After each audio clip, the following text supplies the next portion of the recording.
जय हिंद दोस्तों, कैसे हैं आप लोग। आज हम लोग पढ़ने वाले हैं एकदम दमदार टॉपिक जिसका नाम है गाउस लॉ। आखिर क्या होता है गाउस लॉ, चलिए आज हम लोग इसके बारे में जानते हैं। डिटेलिंग के साथ जाने के पहले समझेंगे कि गाउस लॉ होता क्या है। गाउस लॉ दोस्तों रिलेटेड रखता है फलक से। कैसा फलक से? क्लोज सरफेस वाला फलक से। अब इस क्लोज सरफेस का मतलब क्या है? जो चारों तरफ से बंद हो, जो सरफेस चारों तरफ से बंद हो उसको कहते हैं क्लोज सरफेस, बंद पृष्ठ। क्लोज सरफेस यानी कोई ड्रम चारों तरफ से बंद होता है कि नहीं, वही होता है close surface. Gauss law related है क्लोज सरफेस से। क्लोज सरफेस से कितना सारा फ्लक्स होगा उससे रिलेटेड रखता है गाउस लॉ। तो समझ रहे हैं गाउस लॉ क्या है? किसी क्लोज सरफेस में कितना सारा फ्लक्स होगा, कितना फ्लक्स होगा उसके बारे में बताता है। चलिए अब समझते हैं गाउस लॉ को। तो गाउस लॉ क्या है? मान लीजिए कोई सरफेस है, तो गाउस लॉ को कौन दिया था? गाउस दिया था, वैज्ञानिक है एक गाउस, उसी के नाम पर ये है गाउस लॉ। तो हम लोग जो गाउस लॉ है एक इलेक्ट्रिक फ्लक्स के बारे में पढ़ेंगे। इलेक्ट्रिक फ्लक्स से संबंधित गाउस लॉ किससे रिलेटेड रहेगा? इलेक्ट्रिक फ्लक्स से रिलेटेड गाउस लॉ के बारे में पढ़ेंगे।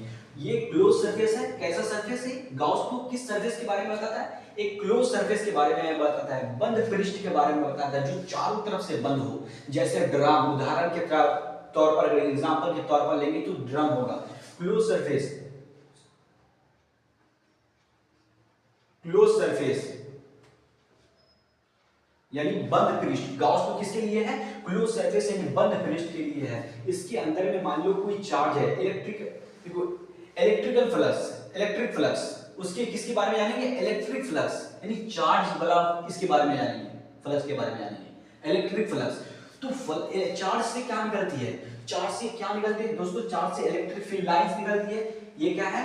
क्लोज सरफेस है। तो क्लोज सरफेस से इलेक्ट्रिक चार्ज इधर निकलेगी, इलेक्ट्रिक फील्ड लाइंस इधर निकलेगी, इलेक्ट्रिक फील्ड लाइंस इधर बाहर निकलेगी क्लोज सरफेस से। अब इस सरफेस से रिलेटेड कितना सारा फ्लक्स होगा, इस सरफेस से रिलेटेड कितना सारा फ्लक्स होगा वो बताएगा कौन? वो बताएगा गाउस लॉ। वो बताएगा गाउस लॉ। जैसे इस सरफेस से जो रिलेटेड फ्लक्स होता है, किसी क्लोज सरफेस से जो कितना फ्लक्स होता है, क्लोज सरफेस से कितना फ्लक्स होता है, तो अंदर कितना चार्ज है, अंदर से क्यू चार्ज है ना, तो Q charge by epsilon not के बराबर होता है। कोई क्लोज सरफेस, ये क्या है? ये फ्लक्स है, फ्लक्स। गाउस लॉ किसके बारे में बताता है? फ्लक्स के बारे में, इलेक्ट्रिक फ्लक्स के बारे में। हम लोग इलेक्ट्रिक फ्लक्स से रिलेटेड पढ़ रहे हैं गाउस लॉ। तो ये जो है अंदर कितना चार्ज है और एप्सिलॉन नॉट के बराबर होता है। क्लोज सरफेस से रिलेटेड फ्लक्स, क्लोज सरफेस से रिलेटेड फ्लक्स, इसके इटू सरफेस के अंदर कितना चार्ज है, यहाँ क्यू चार्ज है ना, क्यू बाई एप्सिलॉन नॉट। यही है भाई गाउस लॉ। गाउस लॉ क्या है? किसी बंद पृष्ठ से संबंधित फ्लक्स का मान क्यू बाई एप्सिलॉन नॉट के बराबर होता है। किसी बंद पृष्ठ से, ये क्या है? बंद पृष्ठ क्लोज सरफेस से में कितना सारा फ्लक्स होगा, के संबंधित रिलेटेड कितना सारा फ्लक्स होगा, क्यू बाई एप्सिलॉन नॉट के बराबर होगा। तो हम लोग ने जाना कि बंद पृष्ठ में कितना सारा फ्लक्स होगा, क्यू बाई एप्सिलॉन नॉट के बराबर होगा। चलिए अब गाउस लॉ तो हम लोग समझ गए कि गाउस लॉ होता क्या है, समझ गए। गाउस लॉ हमेशा अप्लाई कहां होता है? गाउस लॉ हमेशा अप्लाई होता है बंद सरफेस में, बंद पृष्ठ में। आपको हमेशा ये बात याद रखना है। कोई बंद पृष्ठ जहां भी दिखे, जहां भी बंद पृष्ठ दिखे तो समझ लेंगे कि गाउस लॉ है। कहीं भी बंद पृष्ठ दिखे, क्लोज सरफेस दिखे, तो गाउस लॉ ही हम लोग को व्यवहार में लाना है, यूज में लाना है। तो हम लोग गाउस लॉ कहां इस्तेमाल कर सकते हैं? कोई भी बंद पृष्ठ, जैसे कोई ड्रम ले लो, मान लीजिए ड्रम है कोई, देखिए चार बॉक्स है, मान लीजिए बॉक्स है, तो ये बॉक्स में हम लोग गाउस का लॉ इस्तेमाल कर सकते हैं। ये वाला टीना वाला बॉक्स में भी हम लोग गाउस का लॉ इस्तेमाल कर सकते हैं। ऐसा वाला टीना वाला बॉक्स होता नहीं है, ऐसे में टीना वाला बॉक्स जो होता है इसमें भी हम लोग गाउस को आराम से इस्तेमाल कर सकते हैं। मतलब कोई भी बंद हो, जैसे एक गोला स्फीयर में भी हम लोग गाउस लॉ इस्तेमाल कर सकते हैं। स्फीयर एकदम चारों तरफ से बंद होता है, जो चारों तरफ से बंद हो उसमें हम लोग गाउस का लॉ इस्तेमाल करते हैं। तो ये भी क्लोज, ये भी क्लोज, ये भी क्लोज। इससे देखो, इससे मैं आपको ये बात समझाना चाहता हूं। देखो यहाँ शेप डिफरेंट है, यहाँ शेप डिफरेंट है, यहाँ शेप डिफरेंट है। देखिए यानी चाहे चीज चारकुनिया वाला हो, चाहे चीज गोल हो, चाहे चीज लंबा हो, गाउस लॉ को कोई फर्क नहीं पड़ता है। गाउस लॉ को ना ही उसके आकार, शेप, साइज, ज्योमेट्री से कुछ फर्क नहीं पड़ता है। उसका आकार गोल है, चपटा है, नाटा है, मोटा है, कुछ से फर्क नहीं पड़ता है। सिर्फ गॉस लॉ इतना ही होगा, उसके अंदर सिर्फ कितना चार्ज है उससे डिपेंड करता है। किसी कोई भी चीज जो आप जो ले रहे हैं मतलब उसमें कितने, उसका आकार क्या है, ज्योमेट्री क्या है, शेप क्या है, उस पर डिपेंड ही नहीं करता है गॉस लॉ। तो चलिए हम लोग ने जाना कि गॉस लॉ किसी कोई भी जो हम लोग ले रहे हैं, कोई भी जो सरफेस ले रहे हैं, सरफेस का आकार क्या है, चाहे ऐसा हो, कुछ भी हो आकार, उससे डिपेंड ही नहीं करेंगे भाई, गॉस लॉ तो उसमें डिपेंड ही नहीं करेगी। तो समझ गए कि गॉस लॉ होता क्या है। इसको हम लोग ने समझ गया कि गॉस लॉ आकार पर डिपेंड तो नहीं करेगी ना। तो एक चीज भाई आप लोग को बता दे रहा हूं कि बहुत ही इंपॉर्टेंट है। जैसे एक कोई सरफेस है जो मैं यहाँ गोल लिख रहा हूँ, रियल में ये सर्कल नहीं समझ लीजिएगा, रियल में जो ये है कोई स्फीयर है, समझ गए। रियल में क्या है, कोई स्फीयर है, स्फीयर गोला है, गोला जैसे पृथ्वी एक गोला है ना, कोई एक गोला है, समझ गए। मैं ऐसी ही आसान भाषा में आसान तरह से सिर्फ एक ऐसी सर्कल की तरह ले रहा हूँ, लेकिन ये रियल में स्फीयर है, क्योंकि गॉस लॉ तो एक क्लोज सरफेस के लिए लगता है जो चारों तरफ से बंद होना चाहिए। इसलिए मैं जब भी यहाँ लिखूं तो आप इसको सर्कल नहीं मानिएगा, आप मानिए कि ये गोला है, समझ गए। इसके अंदर जो चार्ज रहता है क्यू, ये टोटल चार्ज है। कैसे, गॉस लॉ, जैसे गॉस लॉ ये है ना भाई, क्लोज सरफेस के लिए जो चार्ज यहाँ रहता है वो टोटल चार्ज रहता है, टोटल चार्ज रहता है by epsilon not. Total charge कहाँ का, जो चार्ज यहाँ रहता है ना ऊपर, एक क्यू क्या है, टोटल चार्ज है। इसके ये जो मान लीजिए सरफेस जो है, ये सरफेस जो है इसके अंदर में टोटल चार्ज कितना है, टोटल चार्ज मान लो Q1, कहीं चार्ज है Q2 और कहीं चार्ज है Q3।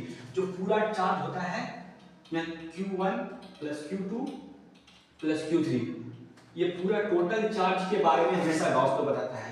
कहीं भी टोटल चार्ज, गॉस लॉ जो अंदर जो पूरा सब चार्ज को आपको कैलकुलेट कर लेना है, जितना भी चार्ज है। जैसे यहाँ हमेशा गॉस लॉ में टोटल चार्ज है, यहाँ Q क्या है, ये तो सरफेस के अंदर का टोटल चार्ज है, Q बराबर क्या है यहाँ Q1 plus Q2 plus Q3, समझ गए।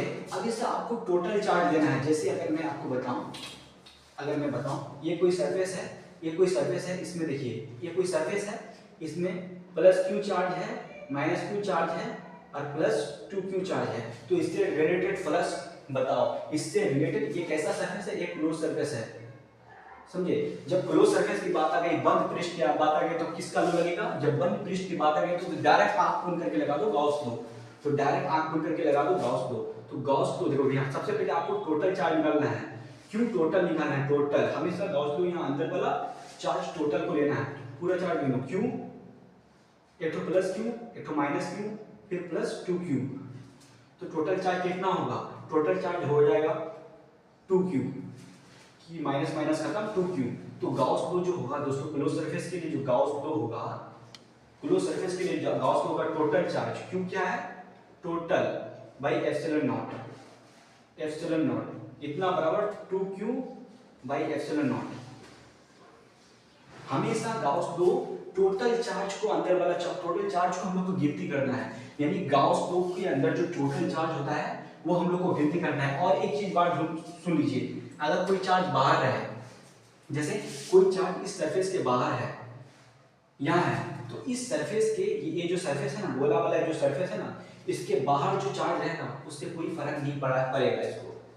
अंदर वाला चार्ज को, फ्लक्स को जो है, फ्लक्स को, ये जो बाहर वाला, ये बाहर है ना, जो चार्ज कोई चार्ज यहाँ है, मतलब बाहर है, मान लो ये सरफेस के बाहर यहाँ कोई चार्ज है, तो इसके रिलेटेड फ्लक्स को कोई फर्क नहीं पड़ेगा भाई, कुछ फर्क नहीं पड़ेगा। आप जितना फ्लक्स यहाँ था उतना फ्लक्स होवे करेगा, आप जो भी कर ले। तो समझ में, आई होप आपको ये समझ में आ गया होगा। तो गॉस लॉ के लिए एक प्रूफ आता है, रियल में लॉ का तो कोई प्रूफ होता नहीं है, लेकिन गॉस लॉ के लिए एक प्रूफ आता है, सिर्फ एक समझने के लिए बेसिकली, तो आप इसको जान लीजिए। क्या है प्रूफ भाई, गॉस लॉ का प्रूफ क्या है, तो देख लीजिए कि गॉस लॉ का प्रूफ क्या होता है।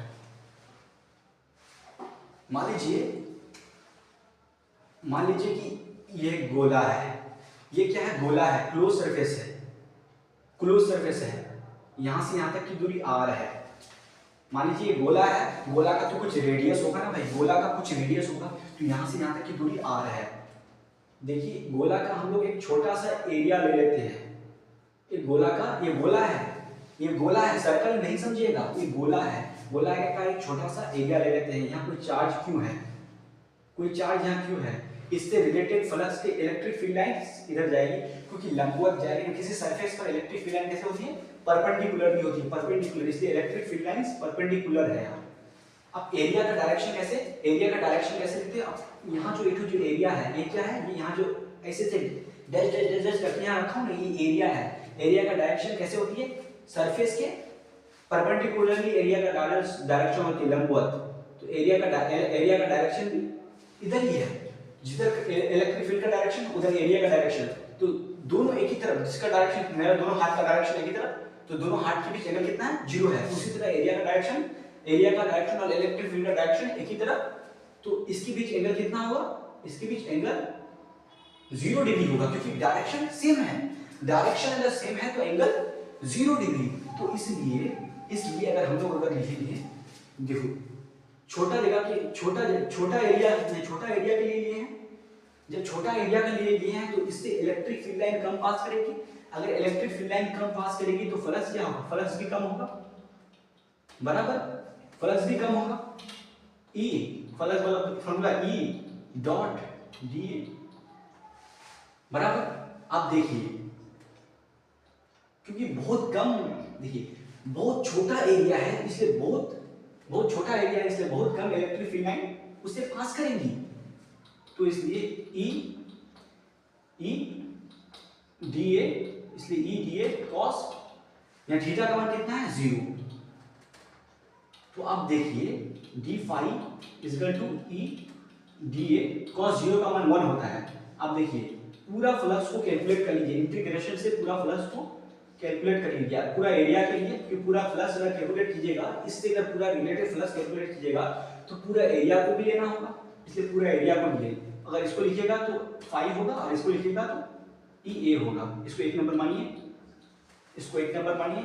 और देखिए E का मान क्या है, E का मान क्या होता है, Q, E का मान क्या होता है, K Q by R square, और यहाँ A का मान बट, A का मान क्या है, A का मान है इस ये गोला है ना, किसी गोला का जो सरफेस का एरिया होता है वो क्या होता है, surface area 4 pi R square. तो इन दोनों को E का मान और A का मान रखिए इक्वेशन नंबर 1 में। जब रखिएगा तो इक्वेशन नंबर 1 में क्या होगा, इतना equal to KQ by R square into 4 pi R square, इतना होगा कि नहीं, 4 पाई R स्क्वायर होगा कि नहीं, हो जाएगा। तो भाई K का मान क्या होता है, K का मान 1/4 पाई एप्सिलॉन नॉट होता है, Q बाई R स्क्वायर होता है, या Q by R square, K का मान 1/4 pi epsilon not Q by R square 4 pi R square. तो देखिए जो करता है 4 पाई और 4 पाई कट गया, और R स्क्वायर कट गया, क्या बचा